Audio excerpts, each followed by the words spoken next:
Holy cow. First call of the day, and we're going to some gunshots. That's always fun. Move. We'd be changing the sirens and like getting them, or we'd just run into them. Well, let's take somebody to the hospital. Are we good? Can we get some breakfast now? Can we go get lunch now? Okay, can we go get some food now? Well, my man, which hospital do you want to go to? Man, this is going to be a shift for the ages. All right, what's up, everybody? Welcome back to Gamology. My name is Justin Hunter, and I run the Dr. Medic YouTube channel. I've been a paramedic for over 20 years. I've worked on fire trucks, ambulances. I've worked as a flight paramedic on a whole bunch of different helicopters all across the United States. Today, we are going to take a look at Ambulance Life, a Paramedic Simulator video game. So let's get after it. Everybody, clear! All right, here we go. Graphics right away are awesome. I need those pants. Those pants are amazing. Look at the ocean back there. It's pretty good. First call of the day, and we're going to some gunshots. That's always fun. Police have reported gunfire in connection with a gang dispute involving at least one victim. I mean, yeah, that we would hear that on the radio. Depending on where you work, you might actually hear the original call because police and EMS might be on two different channels. But I love how clear this dispatcher is, and so I mean he's short and to the point. I think it's good. We're going lights and sirens along the coast. I love the little thing that's in front, tells me where to go. So it says there was a gunfight was reported with multiple involved people, so that's definitely time sensitive. Y'all get out the way. Look at this traffic congestion. It's always the UPS drivers or the Amazon dudes that are in the way. Move. We'd be changing the sirens and like getting them, or we just run into them. More traffic. Y'all get out the way. Yeah, so I mean, it looks like these people are trying to get out of the way. It doesn't always happen. Sometimes people just don't know what planet they're on. You know, you could be running to these calls and you're running lights and sirens, but you know, for the most part, most people get out the way. I love how the UPS driver or maybe Amazon, whoever the delivery drivers are in the delivery truck, they don't seem to care here. They don't get out the way. People walking on the street, don't hit them. Don't hit the people on the street. It'll make things worse. So I've been in a couple of accidents in my career. And once you have a vehicle contact, man, you're kind of out of commission. They'll probably call another ambulance and transfer that patient over to that ambulance. And then you might ride in and take care of the patient because you initiated care. You take care of them on the other ambulance. I love how you can just bump these people out of the way. So there's some mountains back there. That's pretty neat. The sirens always get so loud when you're in a tunnel or under a bridge like that. I think this is the scene. Cop's got it dialed in. Who's hurt? Oh, that's the cop. She seems burnt out. That's about as real as it gets right there. That's pretty legit. Yeah, definitely a homeless camp. What's going on, dude? He doesn't want anything to do with it. I didn't see anything. Well, I bet, dude, you got shot. Oh, that's pretty cool. You can like ask him specific. Bullet, you idiot. Sorry. Yes. I figured you got shot. No need to call me an idiot, dude. I'm here to help. Good. No chronic problems. Well, that dude doesn't look good. Look under the sheet. I want to see under the sheet. Did you see that AK? I think there was an AK sitting right there. Man, look at the graphics. Like, that looks extremely real. And you can hear the background noise going too, which is sometimes can be distracting in real life like that. You can hear the background traffic going. No issues, except for you got shot. If this person is complaining of chest pain or that they're complaining like my stomach hurts, I had a headache or something like that, yeah, I mean, we get real detailed on the assessment in terms of you know, their medical history and everything like that. But if it's somebody who's got shot in the chest or they're shot in the head, I'm all about like my A, B, C, D, E, right? I want to know how their airway is, their breathing, their circulation, if they got any deformities, kind of go in that order so we could treat these life-threatening illnesses and injuries first and get going to the hospital. And then we would normally try to ask those questions. You certainly do have to do an extensive history assessment on as many patients as you can. But when there's serious trauma, that stuff kind of gets delayed to what we call the secondary assessment, and we just kind of focus on the primary assessment at the beginning. Oh, it's pretty neat. You can like zero in what you're focusing is on to see if there's any pertinent information based on like exactly what you're looking at. And that's pretty legit. There's some research that's done eye tracking on paramedics like that to see what they're looking at. This poor dude's sitting in a pile of blood. Yeah, see how you can look at each one of the dots, and this is good. You're looking around the scene. That's pretty legit. You know, you're looking around the scene to see like, is there something that I'm missing? Is there another bad guy maybe behind the tent? It's a good thing we see the gun. Try to secure that. Oh, there's another gun. There's like a 44 Magnum or something sitting there. That guy does not look like he's turned out well. All right, well, let's take somebody to the hospital. Yeah, see, that's cool. That's right. See, it says red, black, yellow, green. That triage. That's what we would do, and we're gonna triage this guy. You know, he'd probably be a red. Well, let's get the stretcher and let's get him going. Oh, that's cool. I hope that's a power cot so it saves my back. I'm gonna show up to work and get back injuries. Trying to help people who got shot. Who we taking first? Don't take the dead guy. I don't think we can help him. Oh, that was easy. Get on the cot. How many people can you fit into one ambulance? Well, I've certainly driven a clown car ambulance before, and if you're stuck in a situation and you have to put a bunch of people in there, sometimes that happens. But really, it comes down to how many seatbelts there are. In most ambulances, you have the seatbelt for the stretcher, so that'd be one person, and then up to 4 or 5 other seatbelted seats in the back of the ambulance. So all those people could fit. But man, there's been times where I've standing room only. Man, am I driving? Oh, we're both gonna get in the back. Let's take care of the patient. Oh, that's pretty cool. Now we're in the back, and now we have like a whole other set of like diagnostics, and oh, look how close up that is. Putting the pulse ox on, see what his heart rate is, see what his oxygen levels are. Cool. Check his blood pressure. What are we doing? Okay, we're putting a blood pressure cuff on. Let's see what his blood pressure is. Oh, he got shot in the arm over there. Sounds like he's got some fluid in his lungs.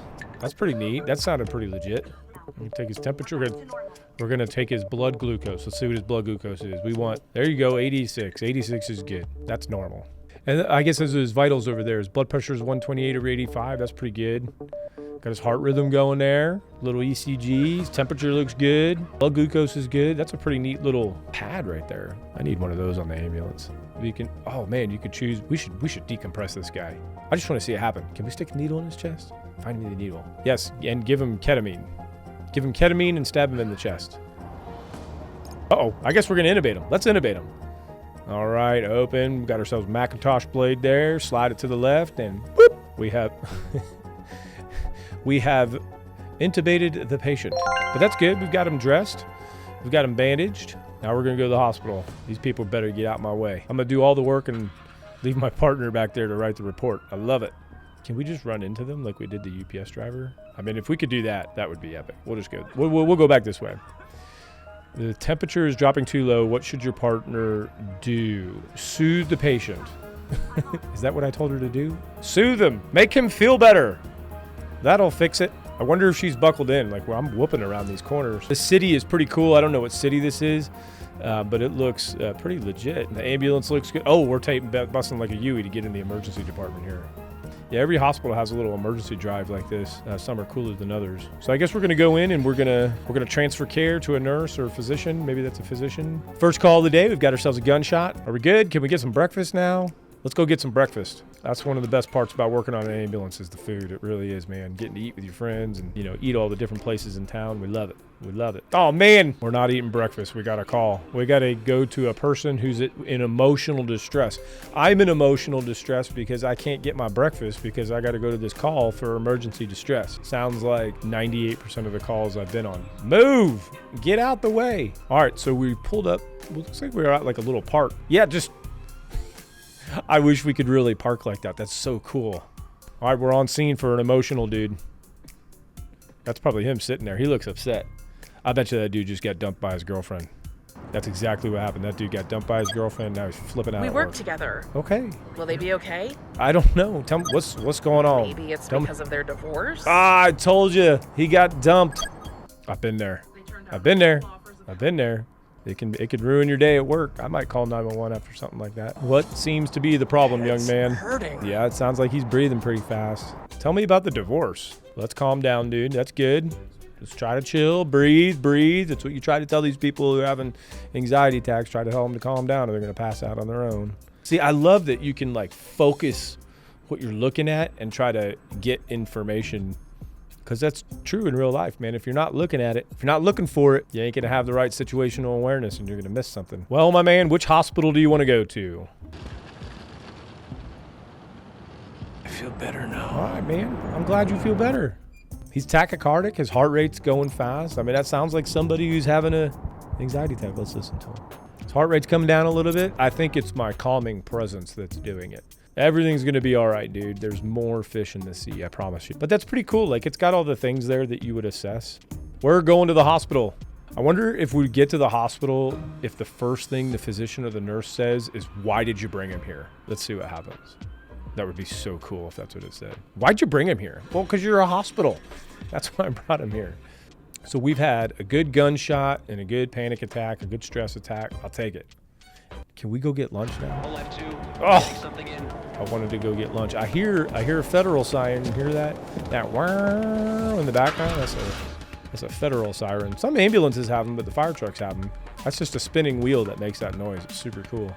A highway bridge collapse. Man, this is going to be a shift for the ages.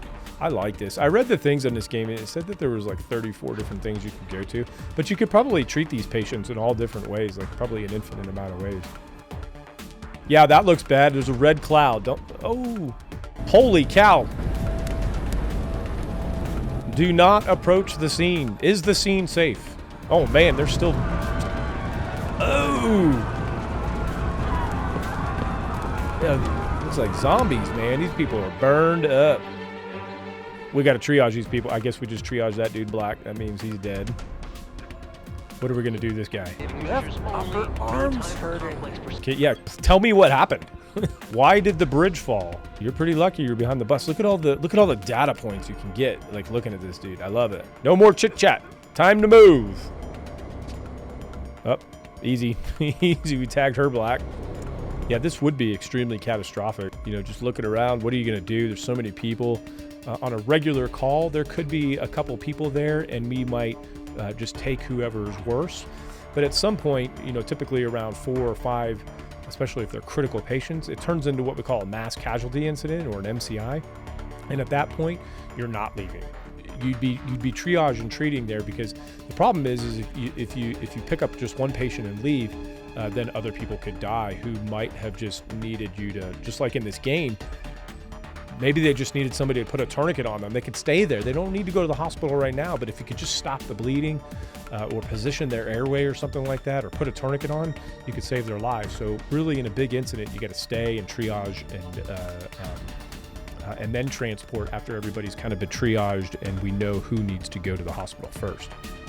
So assuming it's safe, you gotta try to find these people, and we're trying to triage them, which is legit. I mean, and you can only spend a couple seconds with each patient like that. Did we just put a tourniquet on, or did we take her clothes off? We cut her clothes off. I think we might have put a tourniquet on, which is exactly right. Now we can get out and go assess another patient. Maybe we put 2 tourniquets on. Pale skin, patients losing blood. Look at all this. But I want to know what happened. How did the bridge blow up? These kind of calls would be so unpredictable. Biggest disaster call I've ever run is big tornado or wiped out a big city, and it's unpredictable. It's unsafe. It's dangerous, and you know there's more injuries to happen from vehicles falling and buildings falling and people being stuck and trapped.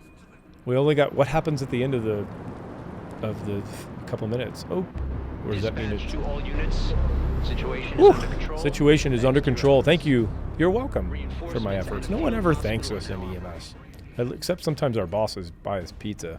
That's normally the thank you sometimes. I love pizza though. You can keep buying us pizza. I'm just saying it's kind of the joke of EMS, buying us pizza to say thank you. So I guess we've already triaged people, and now we're doing some treatment. So that's good. I mean, the graphics are really good. I mean, even with their underwear, I mean, it looks legit. She's got a tourniquet on. We've got a lot of tourniquets, and you have no idea how many lives are saved with those tourniquets if you have enough of them. If you can control that external bleeding on an extremity like that, it's the difference between life and death. It happens all the time, especially in incidents like this. Acceptable. All right. I think that means they like the way that I addressed the wound. Very cool. Another life saved. Oh. See how hard it is to hear that? I mean, that's real life. It's difficult to hear lung sounds. It's not like when you're in the hospital. That's cool, the amount of stuff that you can go through. Oh, so we're going to do CPR. We're going to work that guy. Dispatch out. I love that. I'm going to start saying it on the radio. Medic unit out. I hope they put that stress attack dude in the waiting room so we can bring in all these victims. Patients running out of time. God, Dr. Johnson is amazing. She's so nice. The freeway catastrophe. I mean, we did some solid work, man. We triaged. Okay, can we go get some food now? Can we go get some... Oh, my shift is over. I'm definitely going to get some food. Love it. Dude, that was awesome. I liked how real it looked. I mean, I've done some other virtual reality training stuff with paramedics, and what I really, really love about it is the focus points. I don't know what you call them, but where you can focus in on the little dots and try to get more pieces of information, because that really is the way it is in real life. I mean, you're under a lot of stress, so what's really important is maintaining your situational awareness, and a lot of that can be like what you're looking at. So the fact that you can like zero in, I thought that was pretty cool. and the way that, and obviously the graphics are really, really cool. I mean, these people look so real. It's kind of creepy. I love it. I love it. I hope you enjoyed watching it with me. I thought it was cool. I'd probably play this game. I'd be really interested to see how many scenarios there could be, because you can obviously have an infinite amount of situations and scenarios in real life. But that's all I got for you. Thanks for hanging out, and come check me out over on the Dr. Medic channel sometime. Other than that, y'all be safe.